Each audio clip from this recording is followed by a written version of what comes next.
Is Saskatchewan a secret Marxist enclave? I hopped over to CPAC to look at who'd given speeches and see how much political talky talk I could stomach before finding something interesting to talk about. And I saw that Scott Moleman had recently talked to people about the thoughts that rattle around in his head. And I don't do nearly enough coverage on Saskatchewan, so I thought, what the heck? He did seem a bit annoyed that people expected him to have any semblance of a plan or leadership, but I caught two things before my ADHD kicked in and I felt a need to go look at hot dudes coming out of swimming pools.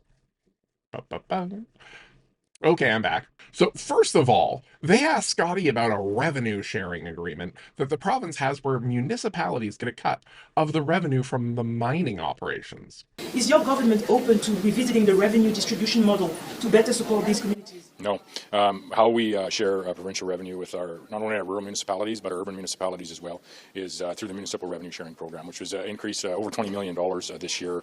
I think close to a 7% increase to a total of $361 million, larger than it has ever been before. Can someone explain to me how this isn't secret communism? Like, don't get me wrong, I know that they're still making people buy food, and if you don't work, you don't get money, which means no food or shelter, and you're abandoned to the cold, unforgiving Saskatchewan winterscape. But I'm getting whiffs of Lenin, and by whiffs of Lenin, I mean I should probably actually read the Communist Manifesto or open a book on the subject or something. But to me, this sounds like intergovernmental communism.